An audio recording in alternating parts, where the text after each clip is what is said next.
জুবিন গাৰ্গক লৈ আছুৰ তীব্ৰ ক্ষোভ চৰকাৰৰ ভূমিকাক ককৰ্থনা সভাপতি উৎপল শৰ্মাৰ 6 মাহেও সম্পূৰ্ণ নহ'ল জুবিন ক্ষেত্ৰ এজাক বৰষুণ দিলেই পানী পৰে শিল্পীজনৰ শ্ৰদ্ধাঞ্জলি স্থলীত পৰিয়ালৰ লোকে তিৰপালেৰে ঢাকিব লগা হৈছে জুবিনৰ স্মৃতিস্থল চৰকাৰৰ ইয়াক আখ্যা অক্ষমনীয় অপৰাধ শ্যামকানু মহন্তৰ একাউণ্ট ফ্ৰিজ কৰা প্ৰসংগ এছআইটিৰ তদন্তক লৈও প্ৰশ্ন উত্থাপন জুবিনক লৈ ৰাজনীতি নকৰিবলৈ সকিয়নি ৰাজনীতিৰ ৰুটি সেকিব খুজিলে হাত পুৰি চাই হ'ব অসমৰ প্ৰাণৰ শিল্পী জুবিন গাৰ্গৰ প্ৰয়াণৰ 6 মাহ পাৰ হ'ল কিন্তু আজিও সম্পূৰ্ণ নহ'ল শিল্পীজনৰ স্মৃতিস্থল জুবিন ক্ষেত্ৰৰ কাম চৰকাৰৰ এই উদাসীনতাক লৈ এতিয়া সৰব হৈ পৰিছে সদৌ অসম ছাত্ৰ সন্থা আছুৰ সভাপতি উৎপল শৰ্মাই চৰকাৰৰ এই ভূমিকাক অক্ষমনীয় অপৰাধ বুলি অভিহিত কৰি তীব্ৰ ক্ষোভ প্ৰকাশ কৰিছে প্ৰাণৰ শিল্পীক শ্ৰদ্ধা জনাবলৈ যোৱা ভক্তৰ চকুলো এতিয়া ক্ষোভলৈ পৰিণত হৈছে অভিযোগ উত্থাপন হৈছে যে জুবিন ক্ষেত্ৰত এজাক বৰষুণ দিলেই পানী পৰে অৱস্থা এনে পৰ্যায় পাইছেগৈ যে জুবিন গাৰ্গৰ পৰিলে এতিয়া তিৰপালেৰে ঢাকিব লগা হৈছে শিল্পীজনলৈ আগবঢ়োৱা চাকি বন্তি আৰু স্মৃতিস্থল এই দুৰ্ভাগ্যজনক ছবিখনৰ বাবে চৰকাৰী ব্যৰ্থতাক জগৰীয়া কৰিছে আছুৰ সভাপতি উৎপল শৰ্মাই তেওঁ স্পষ্টকৈ কয় যে কোনো যুক্তিৰে চৰকাৰে এই ব্যৰ্থতা ঢাকি ৰাখিব নোৱাৰে আজিলৈকে জুবিন ক্ষেত্ৰখনৰ স্থায়ী নিৰ্মাণৰ কাম আৰম্ভ হোৱাৰ ৰাইজৰ চকুত পৰা নাই একে সময়তে শেহতীয়াকৈ এনেকুৱা এটা পৰিৱেশৰ সৃষ্টি হৈছে যে এজাক বৰষুণ দিলেই অসমৰ ইমূৰৰ পৰা সিমূৰলৈ অগণন গুণমুগ্ধই খুব আগ্ৰহেৰে সৈতে প্ৰাণৰ শিল্পীগৰাকীক শ্ৰদ্ধা জনাবলৈ জ্বলোৱা চাকি বন্তি দিয়া এখন গামোচা ফুলৰ টাব সকলো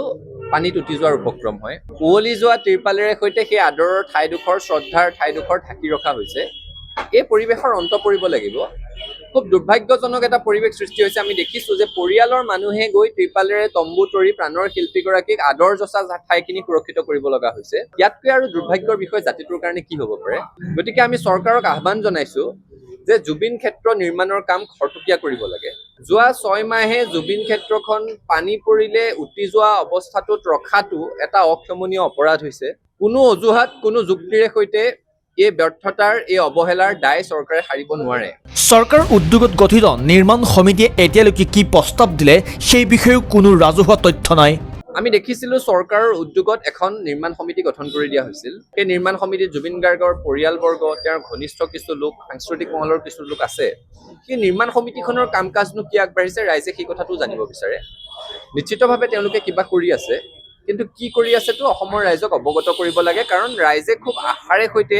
জুবিন গাৰ্গ ক্ষেত্ৰখনৰ নিৰ্মাণৰ কাম চাবলৈ ৰৈ আছে ইফালে জুবিন গাৰ্গৰ সম্পত্তি আৰু বেংক একাউণ্ট সন্দৰ্ভত চলি থকা তদন্তকো সমালোচনা কৰে আছুৱে